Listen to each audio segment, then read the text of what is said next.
their outfits before going on TV. Let's go around the horn. Today, winning you're in. Winning you're in. Win and maybe win and who knows? Here's one thing we do know. Not playing, not happy about it. Let's go around the horn. Best week in college. Let's do this. Hey. Yeah. Nothing funnier than kids getting stuck in hedges. Gotta get out of there. It's Around the Horn, the show of competitive banter. Yeah. Here's News of the Tony day, Reale. Jimbo Fisher resigning from Florida State, going to Texas A&M. And news of the day, Tennessee is still a mess. Which one do you want to start with? Woody Page, I defer to you. You want Tennessee? Let's do that. Athletic Director John Currie fired today. No coach in sight. This is how that went about. Brett McMurphy reporting former coach Phil Fulmer will take over as AD. Admits they shoot themselves in the foot, cock the gun, shoot themselves in the other foot scenario. So that's what's going on. Woody, again, I say this is your alma mater. This is where you got your start. Where is Tennessee right now, and what will this do for the coaching search? Well, they're finally moving out of the weeds and back to their roots. And I tweeted this morning that Phil Fulmer should be named the athletic director, at least for the interim time, and try and repair what's gone on. And I said last week, it was the most disgraceful era in the history of Tennessee football. I think that Fulmer will turn back to someone who has connections with Tennessee. There's talk about David Cutcliffe, who was the offensive coordinator under Phil Fulmer. But I think T. Martin, who played quarterback for Fulmer, is the right choice. He was the quarterback after Peyton Manning, who led them to the national championship, their last time they were really that powerful of a college football program. I think you bring back T. Martin from USC, and you get this program back on the right track to where it used to be in the SEC. So you think all signs point towards this being a Tennessee guy leading Tennessee, both Fulmer and the AD, but now bringing back maybe Martin as coach. Let's go to Israel Gutierrez. I'm not sure if this was the smart move. At this point, it's the only move. You have to sort of appease these fans and give them some reason to feel comfort. And how do they do that? Names that they're familiar with. Phil Fulmer. Oh, T. Martin. Sure, because this has been a train wreck. And they really need to be thankful that they're in the SEC and have that association, because this is one of those situations that could turn you into a once proud program into a team that's never going to see the light of day again when it comes to being an elite program. You've got them chanting at basketball games, fire Curry. You've got everything. You've got people being interviewed in Tennessee saying we are a laughing stock. Really need to fix this, and the best way to do it is with people that you know. Pablo Torre, you agree with that?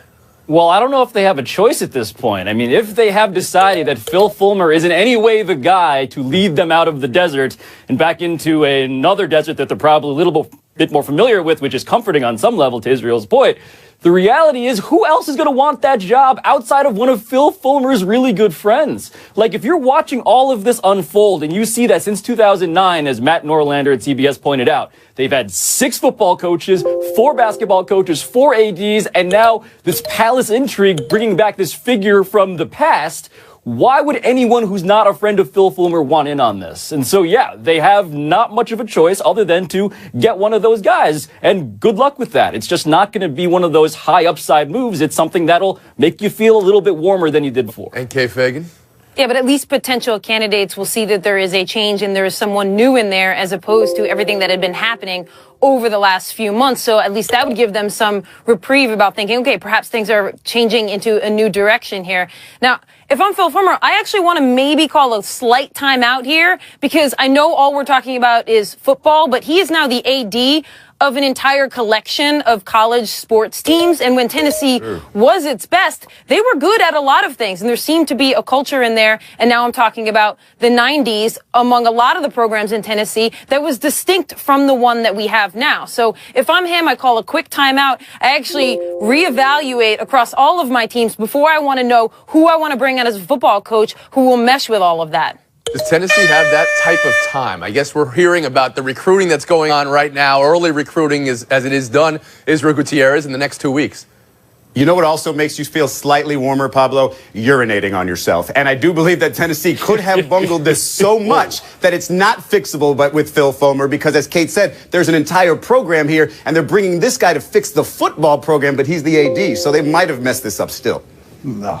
Wow. I liked where that went. Wow. Yeah, you really made a mess of that, Israel Gutierrez. I don't even know how to score that. I think we're just going to move on to the other news of the day. Jimbo Fisher. You sensed Jimbo Fisher news was coming all week. I saw the photo of his Christmas tree out on the curb this morning. I think that was a sign that he was going to resign Florida State, move on to Texas A&M. Now that it's happening, Israel, does it make sense to you?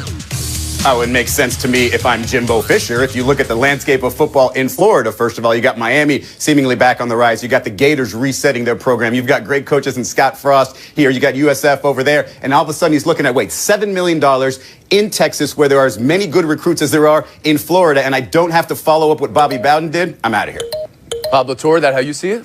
Well, if it's about the money, then it's about the money. He's getting a huge raise and the kind of job security that any capitalistic individual would want. But I don't know if I buy the idea that Jimbo Fisher is mostly scared of Florida and the recruiting battles therein. This doesn't add up completely to me. I feel like there's something else about the dynamic at FSU that we don't fully understand yet, because whether or not it's really hard to compete inside of Florida, it's not like Texas is that much easier. And it's certainly not that much easier when you have to revive a program, though, that hasn't been relevant in a really long time. Kate Fagan? Yeah, but what makes it easier is the facilities at Texas A&M, which are top-notch and better than the ones that you had at Florida State, not to mention what Izzy mentioned. You've got a plethora of recruits right in your backyard. You're a short flight to California as opposed to cross-country. You're going to be able to get guys from California to Texas. This makes sense from a football perspective, both for Fisher and for Texas A&M, because they got a guy who, even if he hasn't been great the last couple of years, has a national championship on his resume. So if you're looking at it strictly from football, it makes sense from both sides. I always love getting my geography lessons from sports writers. So a short flight, Texas to California. Short flight. Yeah. All right, it's Kate, shorter sure. than it was from Florida. Go ahead, Woody Page. Well, Florida people don't recruit in California, and Texas people don't recruit in California either. It's a 2.5-hour plane ride, so I don't know about that, but I think the move is a good one for him. He's moved into a situation where he can compete with Texas, which hasn't been a considerable influence in the Southwest in a long time. So I think he moves into a good situation where they want him. They're going to pay him a lot of money, and he had to get out of Florida State after that train got on that track, because players now are wanting to bail if he stayed, and the fans had turned on him. So he had to make this move after he started talking about it. So I think it makes sense for him now to go there and try and win what he did in Florida State, a national championship. And I think he can do it in the Southeastern Conference West. As difficult as it may be, Texas A&M has been a factor since it's moved over. Israel, last word? Yes. Yeah, I don't know what Pablo's talking about over there. Texas A&M's been pretty relevant. They just had Johnny Manziel winning the Heisman. They're trying to build on that momentum and still salvage it after losing. I think they're more than trying to be relevant. 10 years, $75 million. I think is trying to be more than relevant. I mean, Johnny Manziel, recruit on him. That's got to be national championship money. All right. You guys, you're wearing the same outfit, so don't fight with each other. It's too confusing. We're going to move on. Enough of this talk. Let's talk games. Hit the music. TCU, Oklahoma, Georgia, Auburn, Miami, Clemson, and Ohio State, Wisconsin. Pablo, let's start here. Are all those 4 conference championship game winners getting into the playoff? I don't think that's close to guaranteed. I think Alabama is coming for either the Big 10 slot or the Big 12 slot. And the only one to keep them out is Wisconsin if they're super impressive in beating Ohio State. Because 2-loss Ohio State, in my opinion, does not knock out Alabama. And TCU, if they win, that doesn't knock out Alabama either. So for programming reasons, right, if you're a TV producer in that committee as well as an evaluator of football teams, I've heard you're this thinking one to before. yourselves, is Wisconsin really more compelling than Alabama? And are they better than Alabama head-to-head?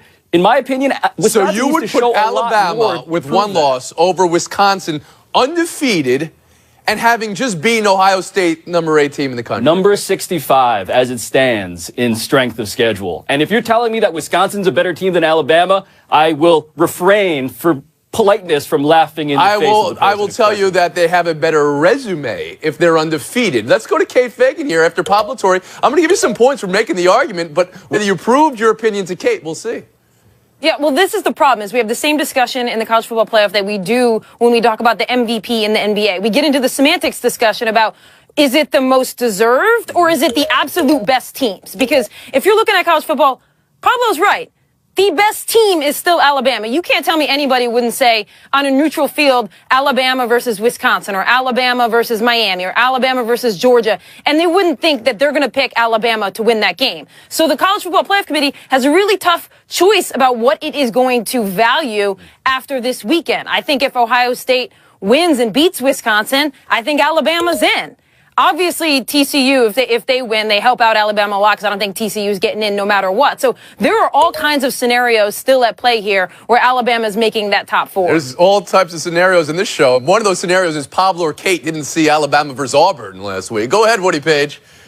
Well, as Israel said, or Pablo, I don't know. I can't tell them apart. How dare I totally disagree, though, that whoever wins these games, these should be, Tony, you keep talking about it should be an 18 playoff. Well, it is this year. 16. We've got an 18 playoff. You got 4 conference championship games, and the winner should go to the semifinals of the college playoff championship. It's that simple. If it's TCU, they deserve to go. If it's Ohio State, they deserve to go. You go, Alabama didn't win a conference championship. You can tell me Ohio State didn't last year. Well, they made a mistake then. You correct it here. This year, don't send anybody but conference champions. Let the 4 winners go. I don't want to hear about TCU. That's what you would hope for. That's what you would believe. But in reality, if TCU were to beat Oklahoma, you would have TCU jump all the way up to the top 4. Sure, I would. I mean, they would be revenging their loss to Oklahoma. Okay. Yes, they lost 2 games, but you're going to have a 2-team loss in Auburn. And yes, they're probably the best team in the country Israel, right now. How about you? It's how you finish, no, not how think, you start. Look, if Ohio State beats Wisconsin, it's an opportunity for the committee to flex their muscles and say, this is why we're here. We're not just going to read records or look at conference championship winners or read resumes. We're going to decide with our eyes who the 4 best teams are. And the Big Ten was just not that good, so they don't deserve one. That's the way I would look at it. I wouldn't even say it the other way with the ACC, right? Where you look at Miami, if they beat Clemson, you say, should they vault back in? I say yes, because you've got Auburn there with 2 losses strictly on the strength of beating the number 1 team twice when they played them. Miami will have beaten Clemson, so they get in. I don't necessarily think Ohio State does. Pablo, you want to address that? Well, I'll add that, speaking of the Auburn-Alabama game, if that game happened months ago, as opposed to just recently, we wouldn't be having this conversation. There is a tremendous recency bias in how we evaluate who is ahead of each other in the horse race, when it's really supposed to be about quality. I'll give you points for that. That's a fair point. Real quick, speaking of quality, UCF could win Saturday, beat a team that's in the top 25, go undefeated, lead the country in points per game, and still not even sniff the top 4. How do you console UCF fans, Israel, in your state? It's really difficult. Just enjoy the memories, because you're probably not going to get in, and you're probably not even going to have your coach for much longer. Whew, just enjoy it. I said console. It's really difficult. You know what's really difficult? This is really difficult. We're taking a break right here. Buy or sell in 2 minutes. What do we think? Around Horn is brought to you by Walmart. Rock 7 under for the tournament. That's near the top of the leaderboard. Woody, are you buying Tiger Woods stock yet? Not quite. Not like my guy in Vegas who has dropped him from 101 to win the Masters to 15-1 based on playing this easy track in Nassau. Nah, I need to see it at a tougher course under different circumstances. I saw that. 100-1 to win the Masters this year to 15-1. Go ahead, Israel Gutierrez. In what other sport do we ask a guy who's going to turn 42 this year to say, go ahead and relive and get back to the great level that you were at the peak of your career? No other sport. All we ask, even in boxing when you get older guys come in, it's you just want them to put on a show one time. And that's what I think we're at with Tiger now. Every once in a while, if you can come in and put on a show and remind us who you were, then that's good. But back, he'll never be back. Pablo Torre. The Hero World Challenge sounds like an obscure video game on Sega Dreamcast. And Tiger Woods is the guy running it. It's for his foundation. So if there's any enthusiasm around Tiger right now, and there is, this is a perfect sell-high opportunity. I will take the field when it comes to Tiger Woods versus the world. Mm-hmm. And how about you, Kate Fagan? I'm buying Tiger Woods stock if it's a penny stock.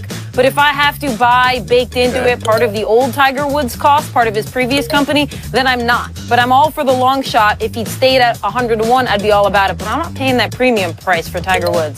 Buy or sell 2, Green Bay Packers practicing Aaron Rodgers tomorrow. What Mike McCarthy called it was a trial return. He's not eligible to come off IR until week 15, so he can't play for 2 more weeks. Israel, Buy or sell how the Packers are playing this year? Oh, I'm absolutely buying it. If you look at Football Outsiders, they say they've got a 5% chance to make the playoffs still, okay? 5%, that's all I need. If they can possibly get him back at the end, right before the playoffs, then you have a chance to win a championship because that guy's your quarterback. So absolutely.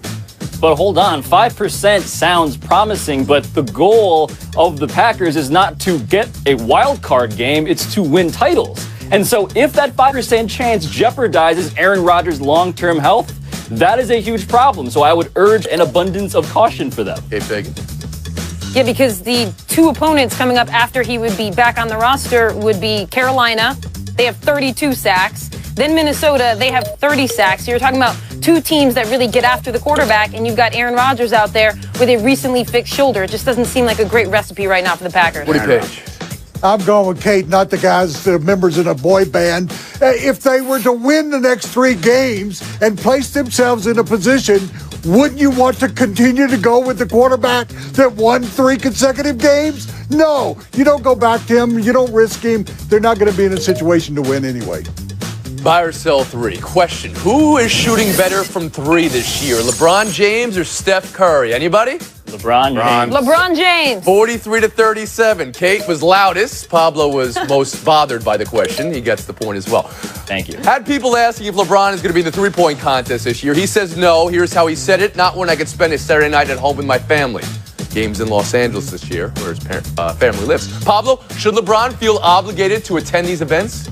So I want him to do this because LeBron doing physical challenges of any kind is just compelling television, but I don't even want him in the three-point contest. I want him in the dunk contest. Those blocks last night, he had his hand above the square. He was volleyball spiking Torian Green. That was absurd. Put him in that before he does the three-point thing. Okay, Fagan. I mean, how greedy can we be for more LeBron James? Like, he's already given us, 215 plus postseason games of bonus LeBron James in addition to the 82 games that he plays. We already get so much LeBron James that I'm all right if he's like, you know what, I just need the night off. That's fine. There's never enough LeBron. He's with his family. Do this. Get a car. Take your family there and let them watch you shoot 3-pointers. Have a family night at the arena. That makes sense to me. Gutierrez. Pablo, it was Torian Prince, and the reason I know that is because the announcer said that's what a king does to a prince, and it was amazing. But I will say this to LeBron. Listen, it's so much fun if you were to participate in the three-point shooting contest. You could have nights at home with your family all year round. If you go back and look at yourself in that three-point shooting contest, regardless of the result. Horn is brought to you by PlayStation 4. Greatness awaits. Greatness awaits for Kate Fagan and Woody Page. Best of luck in Showdown. Panthers Saints Sunday for the outright lead in the NFC South. New Orleans beat them earlier in the year in Carolina. Woody, Panthers have a chance Sunday? I'm giving them a puncher's chance for 2 reasons. They played 500, 10-10 in the Superdome. They're not intimidated. And plus, they are preparing for that up-tempo, hurry-up offense unlike they did at home. They're ready for it. Yeah, I'm giving them a chance, but I think the Saints are going to win this one. I think the Panthers are just starting to get their vertical attack back, but I don't think they're on the same page. And Drew Brees absolutely lit them up last time, and I expect him to do the same. You didn't really give him much of a chance, Kate. The next word out of your mouth was, I got the Saints in this one. It was like literally a tenth of a second. Well, give the point to Woody Page. Showdown 2.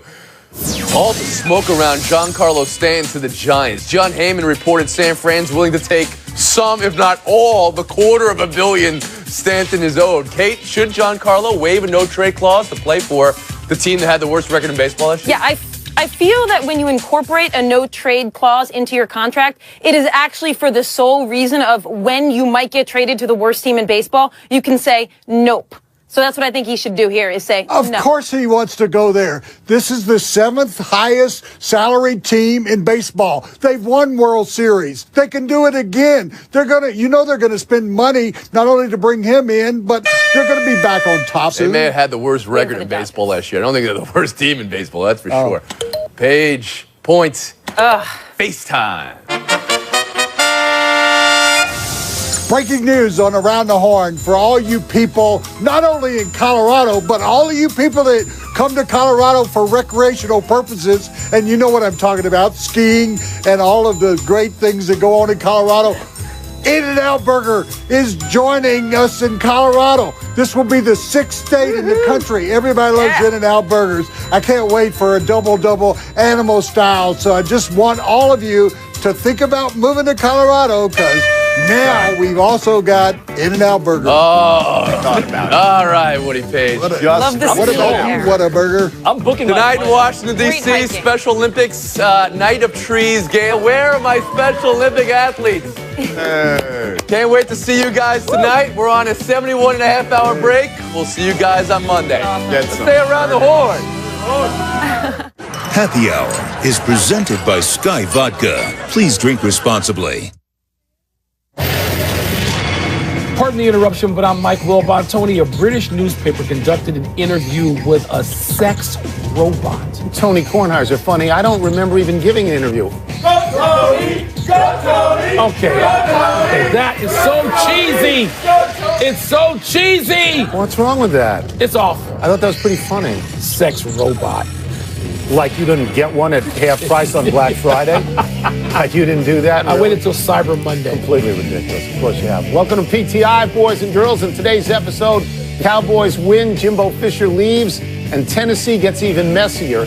But we begin today with Tiger Woods once again shooting in the 60s. Despite faltering a bit through the last 3 holes, Tiger finished 4 under par at